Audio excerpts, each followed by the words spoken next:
Hello guys, welcome to Srikari knowledge hub. మనం last వీడియోలో first chapter exercise 1.2లో 2 problems అయితే సాల్వ్ చేసుకున్నాం. ఈరోజు last problem, third problem solve చేసేద్దామండి. దాంట్లో 3 క్వశ్చన్స్ ఉన్నాయి. 3 క్వశ్చన్స్ కూడా ఈరోజు కంప్లీట్గా నేర్చేసుకున్నాము.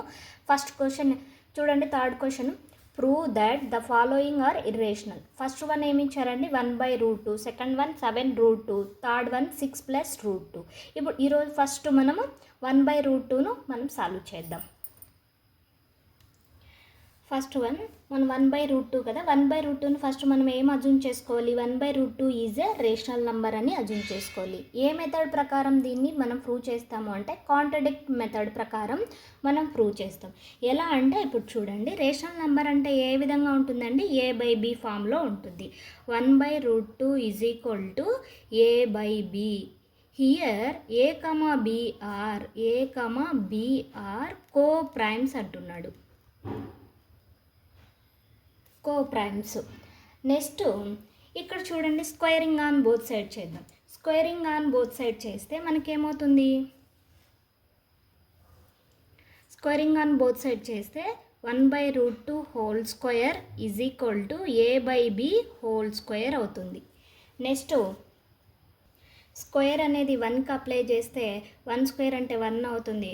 √2కి అప్లై చేస్తే √2 హోల్ స్క్వేర్ అవుతుంది. స్క్వేర్ అనేది ఏకి అప్లై చేస్తే a స్క్వేర్ అవుతుంది, బీకి అప్లై చేస్తే b స్క్వేర్ అవుతుంది.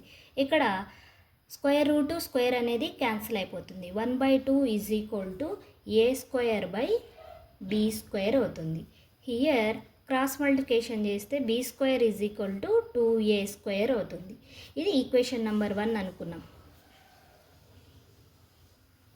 ఇక్కడ 2 అనేది 2 divides b square and so 2 divides b అవుతుంది. ఈ 2 అనేది b స్క్వేర్ని డివైడ్ చేసినప్పుడు bని కూడా డివైడ్ చేస్తుంది అనేది ఇక్కడ meaning. Next b is equal to 2k తీసుకున్నాం. ఈక్వేషన్ 1లో bని సబ్స్టిట్యూట్ చేస్తే మనకేమవుతుందండి, ఈక్వేషన్ 1 ఏంటి, b² is equal to 2a². b ప్లస్లో ఏం సబ్స్టిట్యూట్ చేయాలండి, 2kని సబ్స్టిట్యూట్ చేయాలి. Whole square 2a². Next square అనేది అప్లై చేస్తే 2 స్క్వేర్కి అప్లై చేస్తే 2కి అప్లై చేస్తే 2 స్క్వేర్ అంటే 4 అవుతుంది. కేకి అప్లై చేస్తే k², 2a². ఇక్కడ 2 1s 2 2s, 2k² is equal to a² అవుతుంది. ఇక్కడ 2 అనేది ఏని కూడా డివైడ్ చేస్తుంది కాబట్టి ఇక్కడ చూడండి, 2 divides a², so 2 divides a. ఇప్పుడు చూడండి 2a, ఇక్కడేమో bని కూడా 2 అనేది డివైడ్ చేస్తుంది, ఇక్కడేమో aని కూడా 2 అనేది డివైడ్ చేస్తుంది. సో ఏకి బీకి ఇక్కడ కామన్గా ఎవరున్నారు, 2 ఉంది. సో మనం తీసుకునేది ఏంటి, a, b are coprimes అన్నాం. అంటే కో ప్రైమ్స్ మీన్స్ వాటి యొక్క కామన్ ఫ్యాక్టర్ అనేది ఏది ఉండకూడదు. నెక్స్ట్ HCF అనేది 1గానే ఉండాలి. కానీ మనకి ఇక్కడ కామన్ ఫ్యాక్టర్ ఏమొచ్చిందండి, 2 వచ్చింది. కాబట్టి దీన్ని కాంట్రడిక్ట్ మెథడ్ అంటాడు. నెక్స్ట్ ఇక్కడ చూడండి, both a and b have 2 as a common factor. ఎందుకు అంటే ఏని 2 అనేది డివైడ్ చేస్తుంది, అలాగే bని కూడా 2 అనేది డివైడ్ చేస్తుంది. కాబట్టి 2 అనేది ఏకి బీకి కామన్ ఫ్యాక్టర్గా ఉంటుంది. నెక్స్ట్ మనం తీసుకునేది ఏకి బీకి కామన్ ఫ్యాక్టరు ఉండకూడదు అని తీసుకున్నాం. బట్ చూడండి, contradict that the fact a and b are coprimes అని తీసుకున్నాం. మనం తీసుకుంది ఇక్కడ రాసాం, ఎందుకంటే మనం తీసుకునే దానికి రివర్స్లో వచ్చింది కాబట్టి 1/√2 అనేది ఇర్రేషనల్ అవుతుంది. మనం తీసుకున్న అజంప్షన్ అనేది రాంగ్ అవుతుంది. So last step therefore, so our assumption is wrong, therefore 1/√2 is a irrational. ఈ విధంగా మనం అనేది సాల్వ్ చేస్తే మనకి 8కి 8 మార్క్స్ అనేది పూర్తిగా మార్క్స్ అయితే రావడం జరుగుతుంది. Next question, second one, 7√5. 7√5 అనేది మనం ఇర్రేషనల్ నెంబర్ అని ప్రూవ్ చేయాలి. ఫస్ట్ మనం ఏమనుకుంటాం, let 7√5 is a rational number అని అజ్యూమ్ చేసుకోవాలి. రేషనల్ నెంబర్ ఏ విధంగా ఉంటుంది, 7√5 is equal to, rational number ఏ విధంగా ఉంటుంది అంటే a/b ఫామ్లో ఉంటుంది. ఇక్కడ where a, b are coprimes. ఒక్కటే మాడాలండి 8 మార్క్స్కి. ఈ క్వశ్చన్స్ అన్నీ కూడా 8 మార్క్స్కి చాలా ఇంపార్టెంట్ క్వశ్చన్స్. నెక్స్ట్ √5ని లెఫ్ట్ సైడే ఉంచేసి 7ని అటు సైడ్ మూవ్ చేస్తే 7 అనేది ఇంటూలో ఉంది కాబట్టి అటు సైడ్ మూవ్ చేస్తే ఎక్కడికి వెళ్తుందండి, డినామినేటర్లోకి వెళ్తుంది. 7b అవుతుంది. నెక్స్ట్ ఇక్కడ చూడండి √5 అనేది రేషనల్ నెంబర్ అవుతుంది. a/7b అనేది రేషనల్ నెంబర్ అవుతుంది.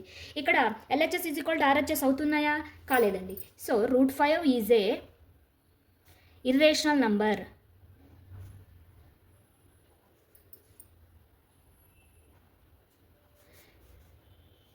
నెక్స్ట్ ఇది LHS అండి.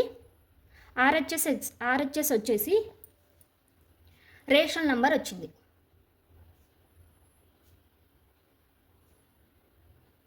So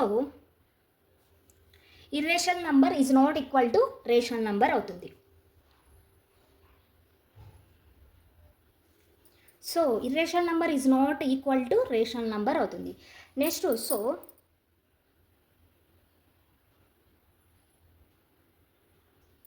so our assumption is wrong అవుతుంది. Next therefore 7√5 is a irrational number అవుతుంది.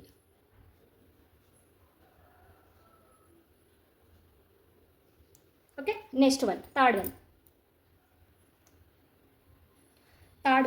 6 + √2 మనం ఏం చూపించాలి, ఇర్రేషనల్ నెంబర్ అని చూపించాలి. సేమ్ అండి, సేమ్ సెకండ్ వన్ చేసినట్టే ఇక్కడ కూడా చేసేద్దాం. Let 6 + √2 is a rational number అని అజ్యూమ్ చేసుకోవాలి. రేషనల్ నెంబర్ ఏ విధంగా ఉంటుందండి, a/b ఫామ్లో ఉంటుంది. అంటే 6 + √2 = a/bకి ఈక్వల్ చేస్తాం. నెక్స్ట్ ఇక్కడ హియర్ a, b ఆర్ కో-ప్రైమ్స్ అయితే ఆర్ కో-ప్రైమ్స్ మీన్స్ HCF అనేది 1గా వస్తుంది. అంటే కామన్ ఫ్యాక్టర్స్ అనేది ఏవి ఉండవు అనమాట. నెక్స్ట్ ఈ 6ను = కట్ సైడ్ మూవ్ చేస్తే ఏమవుతుంది, +6ని = కట్ సైడ్ మూవ్ చేస్తే -6 అవుతుంది. a/b -6 అవుతుంది. √2 ఇక్కడ క్రాస్ మల్టిప్లికేషన్ చేస్తామండి. a -6 × b బై డినామినేటర్లో b వస్తుంది. ఇక్కడ √2 అనేది ఇర్రేషనల్ నెంబరు, ఇదేమో ఫ్రాక్షన్ అనేది ఇర్రేషనల్ నెంబర్ అవుతుంది. LHS ఇర్రేషనల్ నెంబర్ వస్తుంది. LHS ఏ నెంబర్ వస్తుందండి, ఇర్రేషనల్ నెంబర్ అవుతుంది. నెక్స్ట్ RHS ఏమొస్తుందండి, రేషనల్ నెంబర్ వస్తుంది. RHS ఏమొస్తుందండి, రేషనల్ నెంబర్ వస్తుంది.